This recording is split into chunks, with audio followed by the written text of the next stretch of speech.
everybody, and welcome to Taking Control, the ADHD podcast on True Story FM. I'm Pete Wright, and I'm here with Nikki Kinzer. Hello, everyone. Hello, Pete Wright. Oh, Nikki, you've really thrown us a curveball. But a fun one. Oh, it's going to be a doozy. I'll tell you. So we're doing this AHA Stories thing. Like AHA Stories living with your ADHD. You're going to set that up for us in just a minute. I have to tell you, I have listened to many of them so far. And what tearjerkers these are. I know, they're I'm great. Like choked right up through most of them. They are so good. These people are amazing. And I'm so deeply humbled and honored that they would record their voices and share with us and with the world. It's incredible. It is just wonderful. So where'd this come from, this big idea of yours? I have no idea. I don't know. I really don't. Because it was one of those things that you and I and Melissa, our podcast assistant, we were having a meeting and we were talking about shows, we were kind of planning the content. And one of the shows that I've always liked doing was sharing success stories or sharing stories from listeners.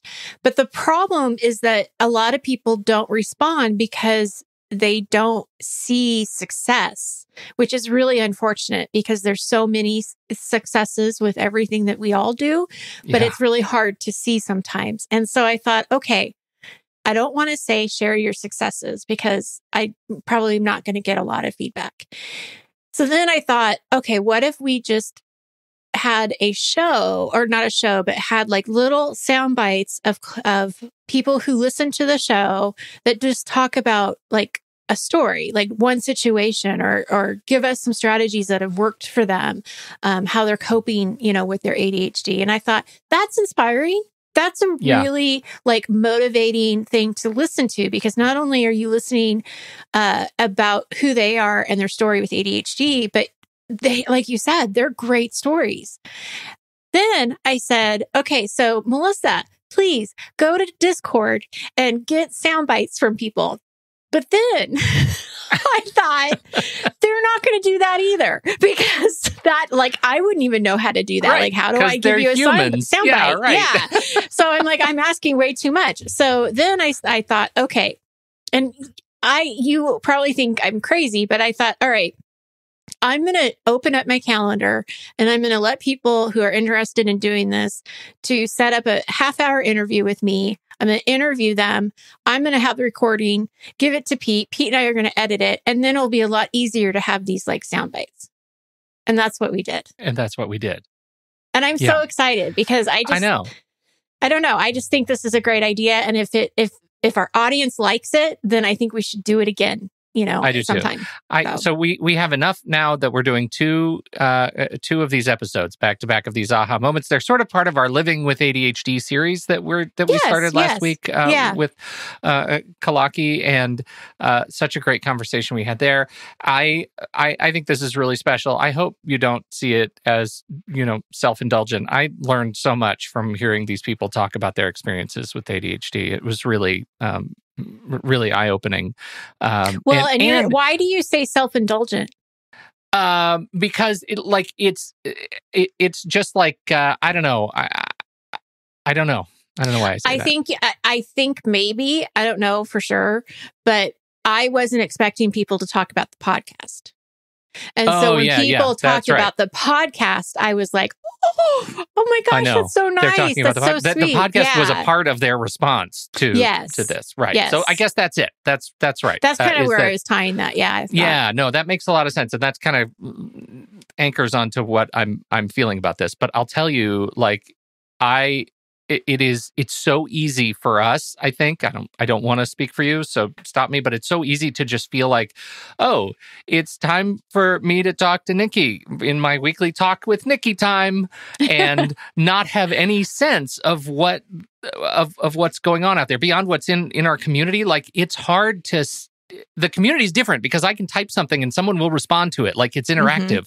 The podcast itself is not inherently interactive. It's us talking at avoid whoever. Right? Yeah. Right. Yeah. Whoever. We don't know. And it is stunning to me when people come back to us and say something. So that's, I guess, what is self-indulgent. Mm-hmm. Please, we'll probably include some clips of people talking about the podcast, and we just appreciate you listening to it and bearing with us. I'm telling you, this was a really special experience. So, so with that, you know what we're going to do before we start. You should head over to TakeControlADHD.com. You should get to know us a little bit better. You can listen to the show right there on the website, subscribe to the mailing list, and we'll send you an email each time a new episode is released. You can connect with us on Twitter or Facebook at Take Control ADHD.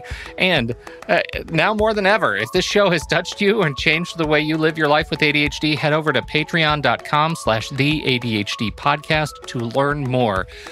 Incredible people just like you have gone there and become supporters of the ADHD podcast and community. They get access to special members-only channels in our Discord online community. They get early access to the podcast. They get to join us for these live streams, which are, you know, sometimes worth checking out. The live streams. Sometimes things are memorable that happen in the live streams. And so you get those as we record them.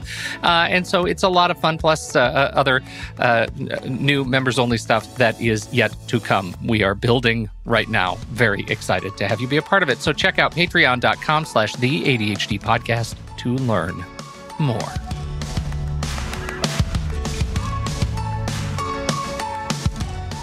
Nikki Kinzer, where do we want to start this cavalcade of listener feedback show?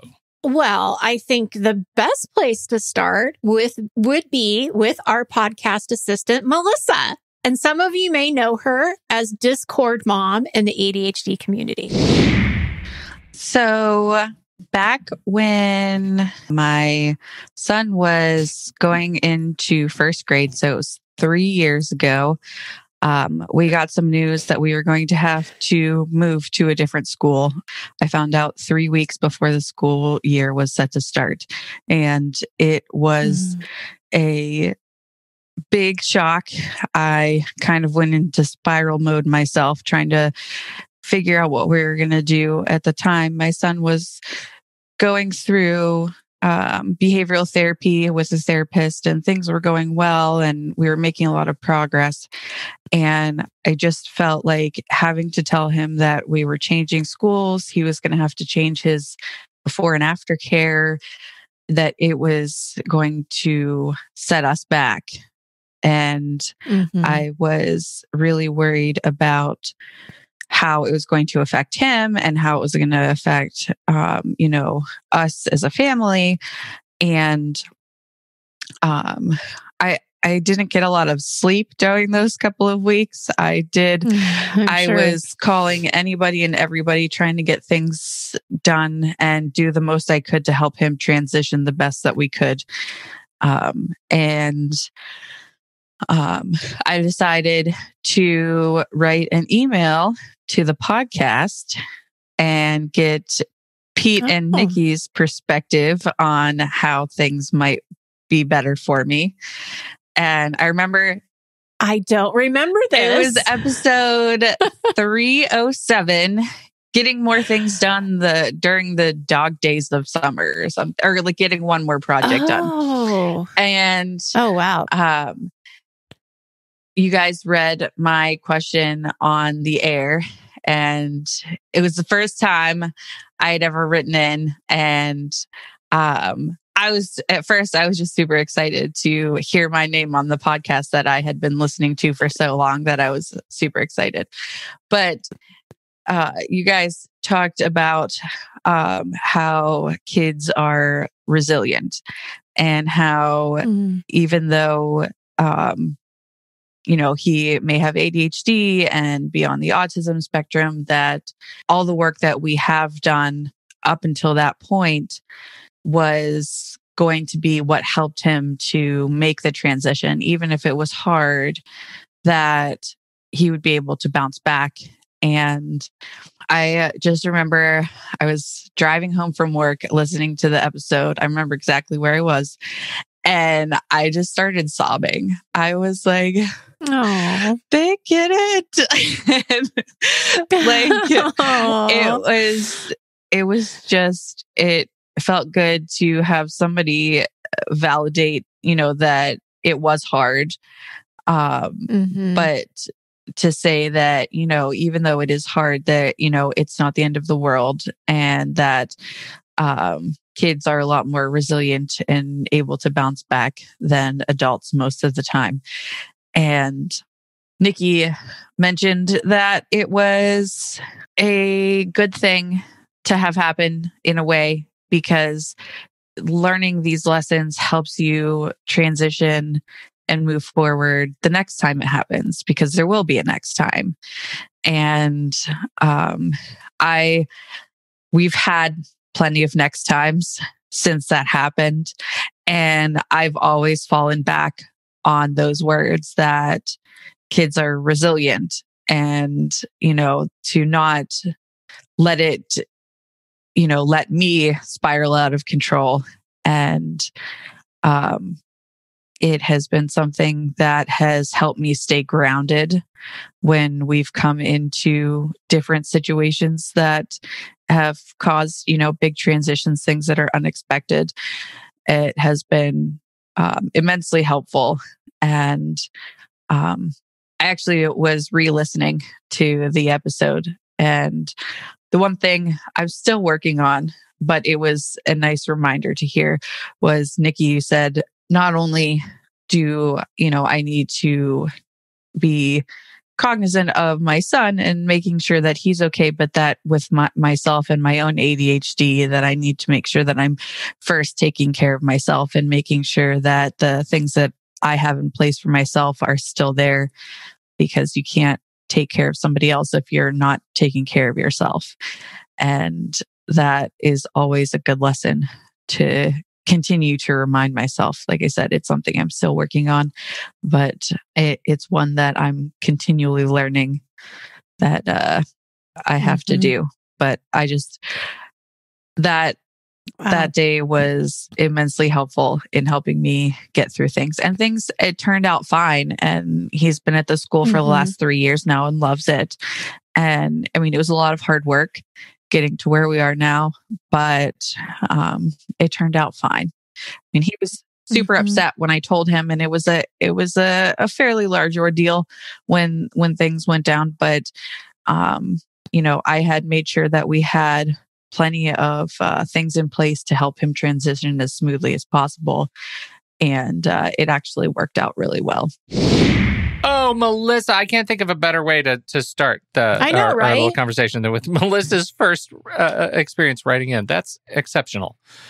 That is exceptional. I can't believe it was episode 307.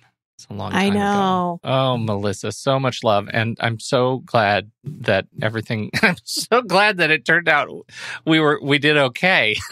Right? I know.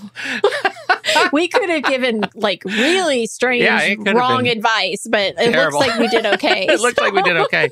And he's such a charming and great kid. So yes, he is. So glad that worked out. Okay. Beautiful. Where do we go from here? Okay, so next is our listener, Marcos, and he has a very powerful story that we want to share, and it's around RSD. So I think a lot of people are going to relate to this. As somebody with ADHD, I suffer with RSD. I think, I'm sure a lot of people do, and it really came to a head when I went through my first performance review with my new company that I'm working with, and it went oddly and didn't go the way that I thought it was going to go. And there's a lot of reasons why. But it was a disappointment, but it was also surprising, and it sent me into a RSD spiral, and I was really upset. The genie was out of the bottle, and I wanted to, throw everything away and quit and all these different things, all these emotions that I was processing. And so I was trying to sit with them, and I was trying to meditate, and I was trying to talk about them with my wife, and trying to kind of process as best I could, and nothing was working. And I was getting really close to doing some dramatic, actions, which would have not been healthy for me. And so one morning I was just like, because now this is my routine. I got up, I put my shoes on, I put my clothes on. It was cold, and I went out and I put an audiobook on. I've listened to your podcast while I've been doing this walk. That's actually how it started. And in that process, it was like, as I got close to home, I felt like I was starting to get my handle on it and on my emotions a little bit. And then all of a sudden, this really uncomfortable thought came over me. And I remember thinking at that moment, like, I had enough distance from my emotions from just the walk, this mindful kind of exercise, that I was like, wow, that was really odd, because it came out of nowhere. It was this really negative thought that came out of nowhere. And it actually caught me as absurd that it would be so, so front and center, even though I kind of had dealt with it. And at that moment, I realized, I was like, listen, if I just look at this performance review from the perspective of them not wanting me to quit, for them not wanting to do me harm, as just people that just did a bad performance review, really, ultimately. And it changed the dynamic of how I felt about it. It stopped being an RSD reaction and started to be like, okay, now where can I go? Like, how can I take this information and act on it in a way that I think is productive, or at least serves me better? And what I ended up doing is I took that energy, and I went home and I furiously wrote like a response, like, to this performance review. And I basically says, like, okay, I listened to what you said. And the big thing about the performance review that caught me off guard was I ended up defending myself. Like, they were giving me feedback, which was negative feedback. And I immediately started defending myself of like, well, it was this and this, and this is why I do this, and da, da, da. And that wasn't, I don't think that it made me feel, and I think this is where the feelings of RSD really kind of like were really battling me, was I made me feel like I then was not accepting of feedback, or I was not, wasn't listening. And I was like, man, they probably thought that I wasn't listening. I don't care. And I'm like, some diva, all these thoughts, all these like serials, like plays were playing in my head of all these conversations that were never really happened, but that was like, they're going to think this, they're going to think this, they're going to think this. And that was just sending me down a spiral. And so anyway, so I transitioned, and then I wrote this furious thing, which was still negative. Like, my response was not the best, but I wrote it down, and then my wife and I went through it, and she helped me to forge my language, which is more of and she's a professional manager, like she manages a lot of people. And so she was like, if I did a review like this is the feedback that I'd want to get. And this is this is how it should have been presented to you. So let's present it that way, as if, and it just changed, it completely changed the dynamic. And it changed my relationship with my boss and my boss's boss and the company. And I went from this really negative spiral to transitioning to like very positive outflow of energy and action. That I think, like, it was a big win for me. Like, it's like, I, for my, in my entire life, I would blow stuff like this up if it was like, like, I don't want to be rejected, so I'm going to reject, and I'm going to just defend. Yeah, defend, and screw all this, and I'm just going to throw it all away, and that does not serve me well, and hasn't served me well in the past. And I love what I do, and I love my job, and I literally love it. Like, I get up every morning, I'm really excited, and to throw all that away because of a negative emotion that, like, now I realize I can get control of through something as simple as taking a walk in the cold and listening to a book, or this like pleasure pairing. That's what the concept is that I've been trying to institute, which is like, I don't really like to walk in the cold. I don't mind waking up early, but but I really like listening to books, or I really like listening to podcasts. And so I have those queued up. And to me, it's just like, I much prefer to do that. It's like, it's not really about the walk. It's just about really turning my mind off. And my mind's constantly going. So pre-medication, pre-meditation, all of this stuff, like that's my action every morning. And it's like clockwork. Like, and it's been, during this time, it's been instrumental in my mental health and my ability to process a flurry of negative emotions from everything. We're doom scrolling. We've got craziness in the political system. We've got craziness in the weather. We've got everywhere. It's nuts right now. It's everywhere. And so it's like just trying to maintain some semblance of positivity from something as simple as taking a walk is crazy to me. Like something that simple. But I should know. Again, this is the ADHD talking, but like, I should know better. Like, why do I have to, whatever. But that's how I feel sometimes. It's just like, but I say that because meditation was that way for me.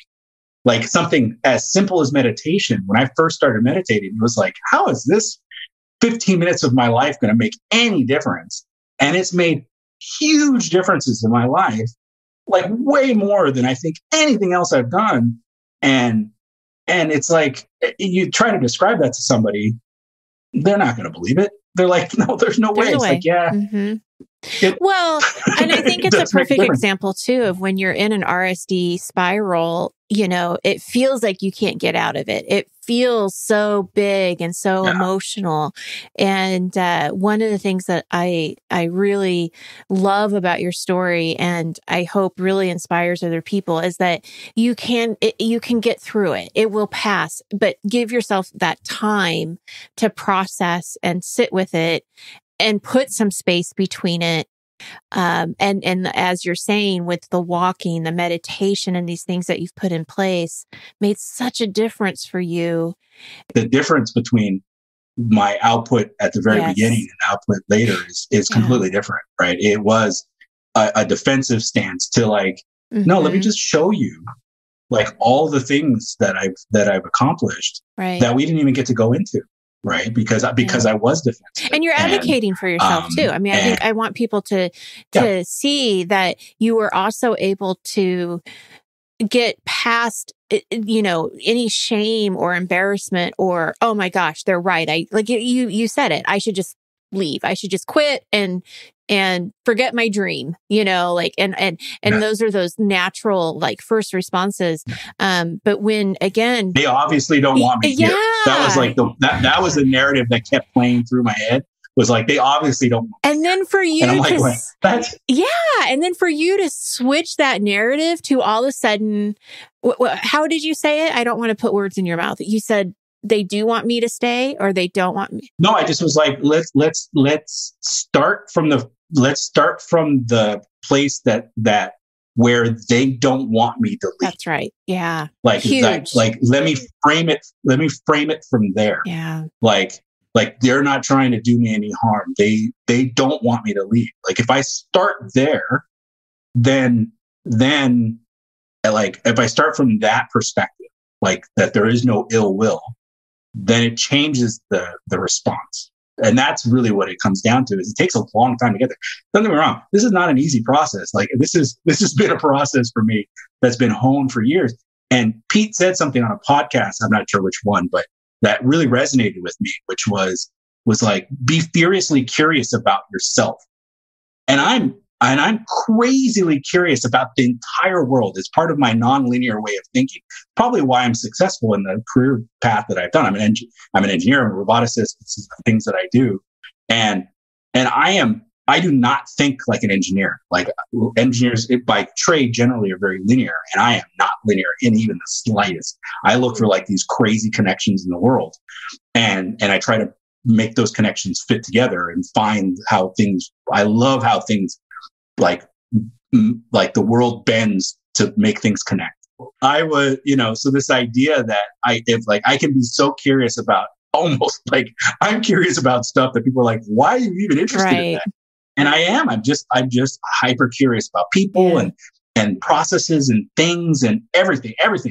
But for the longest time of my life, I was never really curious about myself and how my brain works and how the world like things. If you can get it a hyper focus on the mechanism of learning, then it changes everything, right? And so I've been like, that opened my eyes to that process of like, why do I struggle with this and not struggle with this? And why do I struggle with this and not struggle with that? And then being really curious about it.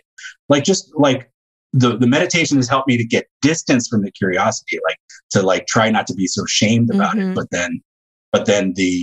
But then just being like, I'm curious about everything. So I might as well just be curious about like why my brain works this way on this one way and why my brain doesn't work this way on this other way.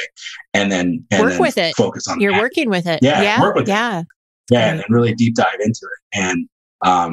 And so I did that with emotions. And I remember reading somewhere about how I believe people with depression, I'm not really sure how this connection came to be, but there's this physical connection between like not like breaking through certain, no, it's anxiety. It's not depression, but like breaking through certain anxiety. And there was like a psychologist or neurologist or somebody that was making people with anxiety in the middle of anxiety attacks do like squats against a wall or something.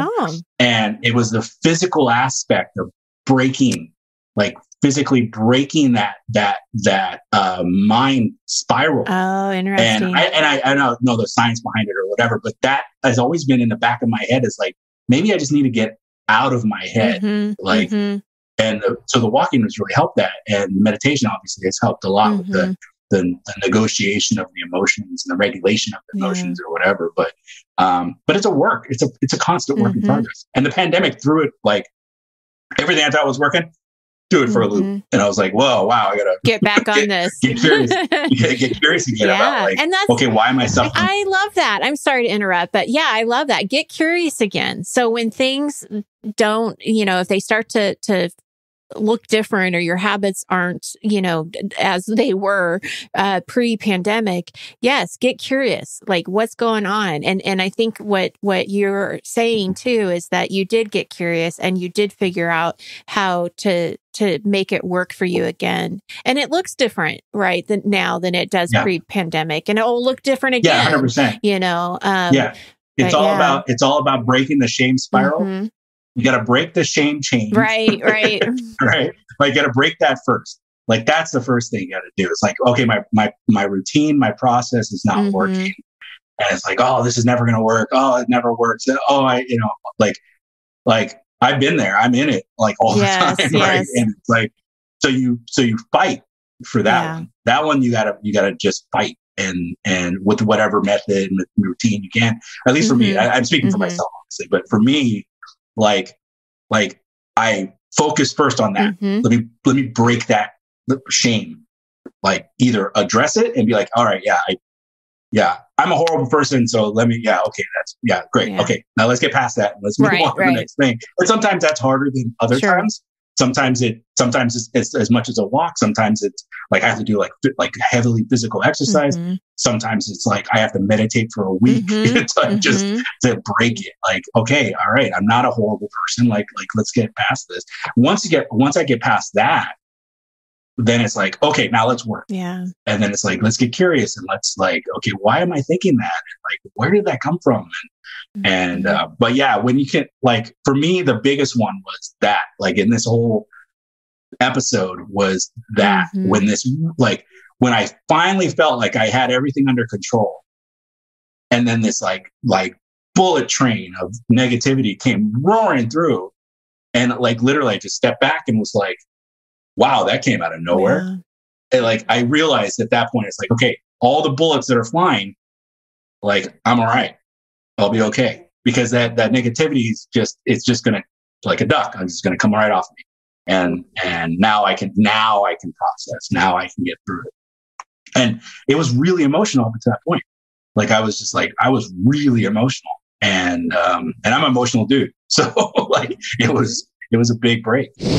I love that. I love that for a few reasons, not the least of which is that he liked something that I said. So, selfishly. Fiercely being curious. Fearlessly curious. That was delightful. Yeah, somebody should write a book. Of course. Of course. Yeah. But there is a lot of power to that, right? Yeah, I mean, really to be able to not shame yourself and go into that judgment, but to just be really curious about how your mind works. And I love how he, with the RSD, going with that story first about how he was just able to really give himself that space and that time and that shift from I'm not going to quit to I know they don't want me to quit. Right. Right. It's really cool. Thank you, Marcos. It was a wonderful story. That's huge. It's just huge. The power of just, freeing yourself. I read an article, just as a little aside, that says we need to be outside for 2 hours a day. Target outside. Be outside. Wow. For 2 hours a day? Wow. Well, they actually call it in like a green space if you can, right? It's just not just the value of parks, but they're finding that there is a real brain value to being outside in the trees, in the green, whatever you're doing. Yeah. So I can see that. Yeah, I could see it working. Next up, we have Jason. Jason is a writer and a journalist, and he's fantastic. And I'm so glad he's also on a podcast, so his audio is amazing. And so I love listening to Jason. I love that he's a part of our community, and I love his story. I think I really relate to it, right? And so I hope you get out of this, and let's just roll it and see what you have to say after. Is that okay? Of course. Awesome. Here we go. Let's go. Here's Jason. Because I work from home even before all of this. Mm-hmm. I work from home because my company, The Athletic, is headquartered in San Francisco. I live in Oklahoma City. Okay. So obviously I'm not going into the office ever. Yeah. But even before that, I've always, I graduated college in 2009. So since 2009, I've basically worked from home. Mm-hmm. And it's just brutal.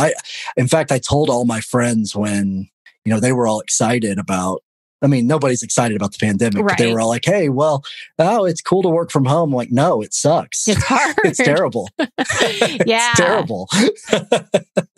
And I think that's the thing that took me the longest to accept is that this is not ever going to go away.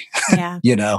I think I thought getting on medication was just going to fix it. Right. And that's certainly not the case. I'm now in therapy also, which I know isn't, I know that's not the same necessarily as having an ADHD coach or whatever, but like that helps a little bit. Absolutely.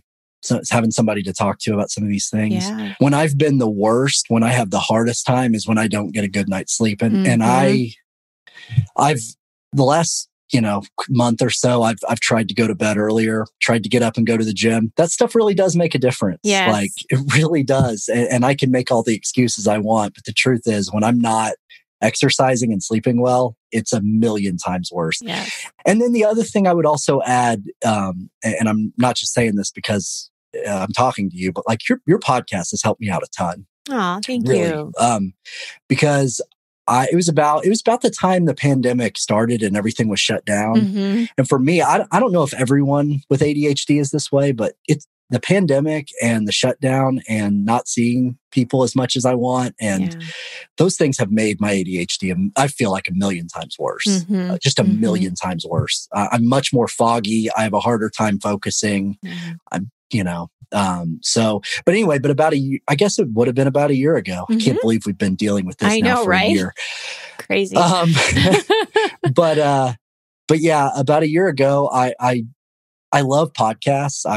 As I mentioned, I am on a podcast regularly for my job. I do other podcasts sometimes, and I love to listen to them. And I sort of dawned on me, like, I wonder if there are like any podcasts for people with ADHD. And so I literally just Googled it. Yeah. And some article said that you guys were the best one. So I subscribed, and the first episode, I'm not exaggerating this. The first episode I listened to, the way that you guys were talking, I cried. Like, I actually cried because... Jason, thank you. Wow. Because it was like, I'm so bad at talking about my emotions with people. Mm-hmm. And so I don't really talk about the way I feel with ADHD much, except really to my therapist and then sometimes to my wife. But just hearing people talk about the things that I deal with, it was like, okay, I'm not alone here. And then eventually when I joined the Patreon and got in the Discord and, it's great. I love it. I absolutely love it. And that's the reason I wanted to do this. Oh, I appreciate that so much. And it's so sweet. It's so sweet. And I'm so glad that you found us and that it resonates with you and that you're on study hall with me. So I get to see you every Thursday. It's really great that you did this. And I really appreciate you sharing your experience with ADHD and also really bringing up some really good points and, about the management of it. And I also appreciate when a couple different times where you said, it doesn't always work, because that is the truth, right? It doesn't always work.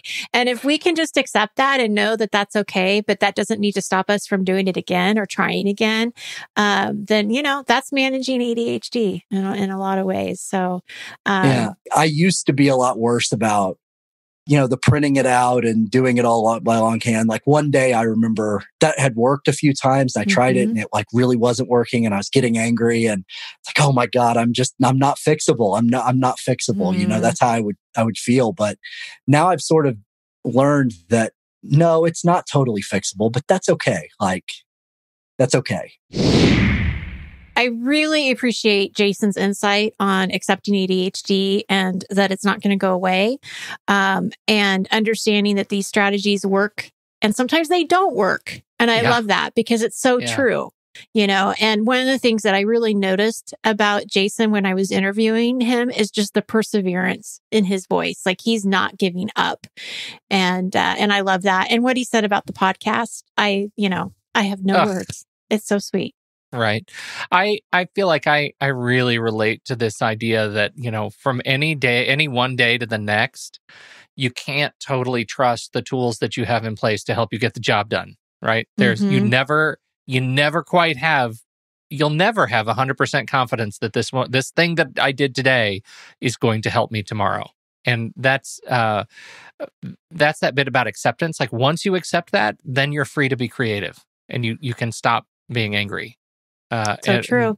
Right. That's okay. So I really, really appreciate Jason's insights and so glad he jumped in on the call or jumped in on the show.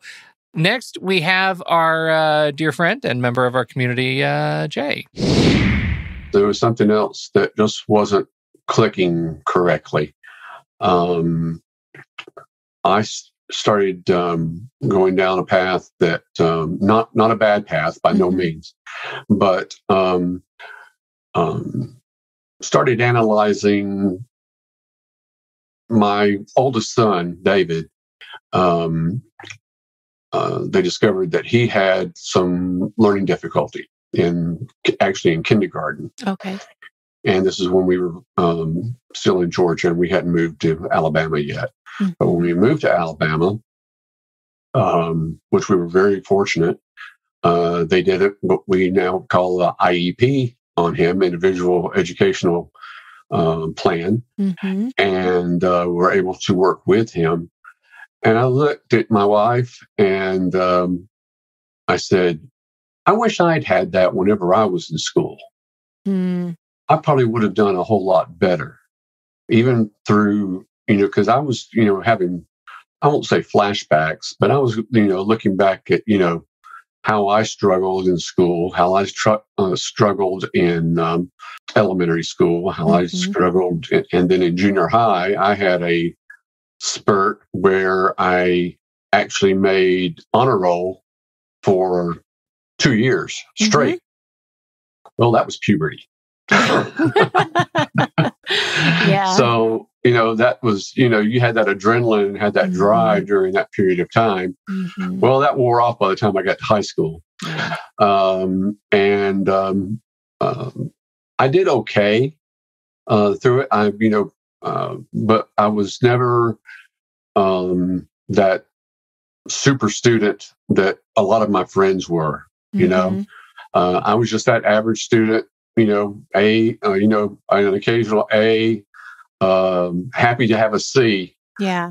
Get by with. And because I struggled so much, there were things that I was really interested in. There were some things that the teacher just could not get through to me. And even though I would ask for help or whatever, the teacher wasn't going to change his or her lesson plan to, or what we would call today, a modification, to help me with that. In fact, I had one math teacher who could get through to me. And I would take my work from the other teacher that I was had a class with over to him and say, "Can you explain this to me?" Well, she found out I did that, and she took offense in it. Oh, really? Oh, yeah. And I explained to her, please don't take offense in what I'm trying to do here. In fact, all three of us sat down, and my math teacher, my friend, he said, "Jay learns a little bit different than the rest of your students probably does. Jay's very smart and intelligent, but he needs to, he's coming to me for an explanation of this, so that he can grow and accelerate in your class." Well, why doesn't he come to me? And I said, "No offense, but I have a friendship, if you will, with this math teacher because I practically grew up with him. Right. And he can just get through to me. He's easier to get through to me than you are." It's not an offense. Sometimes you get through to students, sometimes you don't. Right. I like you as a teacher. I like you as a person. But I don't want you to find offense that I'm coming to this teacher, for assistance. Look at him as a tutor. And she said, "Oh, well, if you're doing it like that, okay." I said, "I'm not doing anything to undermine you or anything like that. I'm just trying to learn how to do this and be more, try to get through your class without going nuts." You were advocating for yourself at a young age. I was. And it was there were no modifications to a plan or anything like that in the school system that I was in. There are now, of course. Right. But then graduating in the early 80s, that wasn't a thing. If I had been tested or anything of that nature, maybe they would have caught something, but that wasn't the case. There were a lot of kids who, if I had probably knew what I had then, they probably would have put me in special ed rather than in the regular curriculum. But I wasn't. The special ed program was actually for special ed. It wasn't an IEP, instructional type thing. Very different, where you needed modifications.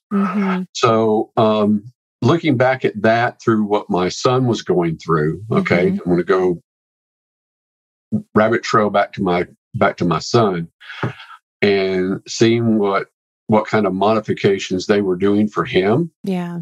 I was like, well, wow, that's cool. That's neat that they're, he's having difficulty spelling certain words. They actually gave him a speller machine thing, where you get close to it and bam, there was the word. He was having difficulty with tests. I had difficulty with tests. I would just freak out. The sweat would be pouring off the backside of my neck, and I would go into almost like a panic. Yeah. What would you tell a listener if they were newly diagnosed with ADHD? If you're newly diagnosed with ADHD, congratulations. You are among the elite. And don't worry. everything's going to be okay. Trust me. And depending on whether you're a grown adult or if you're a teenager in college, if you're a teenager in college, I applaud you, because you are going to get you're going to get probably the best help of anyone else as far as in the age bracket is concerned. There are programs within your college and within your university, or even if you're not going to college in your university, if you're, just in the working world, or if you're in a different type of career, there are, you have avenues at your disposal.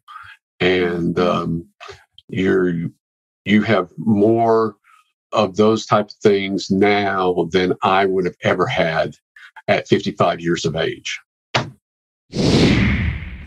So I think it's really interesting, sort of how ADHD awareness has come about, over the last few years, because when Jay was in school, he didn't have an IEP plan. He wasn't even recognized as having ADHD. And now we do have those kinds of accommodations. And, I hope that means it's a good trend, right? More awareness of ADHD. Yeah, I think so. And I think there are a couple of pieces in Jay's conversation that I think are really important. And the first one is, cultivate your mentors, right? And I think what Jay's example was, and he was a little bit dismissive of himself, and that I think is characteristic of those of us with ADHD. But I'm here to say that is an incredibly intuitive and insightful strategy to cultivate this tutor that is this other teacher and friend to help you through things that are hard when you need it, even when it means you have to actually advocate for yourself in a way that's uncomfortable with somebody else. And I think that's something that's a lesson that he demonstrated very early, even if it wasn't a lesson that he's able to have repeated consistently over.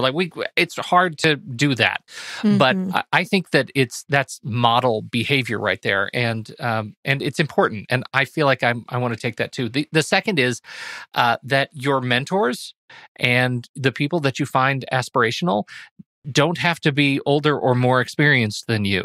And this is such a valuable lesson that I learn from my 14 and 18-year-old, how they adapt to the world around them every single day. Right. And they are so important to me in my journey as a lifelong learner. I can't imagine what my life would be like if I didn't have them to learn to watch and grow and love. That's really powerful. And so Jay's story with his son and watching his son go through this experience, I think is as something that's illustrative of his own, is powerful. It's great stuff. All of it is great stuff. And thank you guys so much for participating. And to all the listeners out there, I really hope that you enjoyed this as much as we did. And I love it. We've got more to come next week. Yeah. 4 more stories. That's right. Can't wait. Thank you, everybody.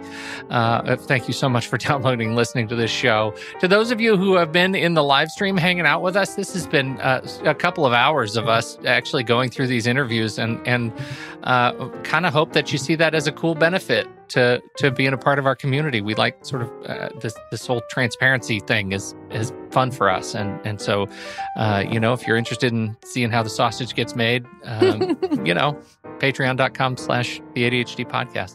On behalf of Nikki Kinzer, I'm Pete Wright. We'll catch you next week right here on Taking Control, the ADHD podcast.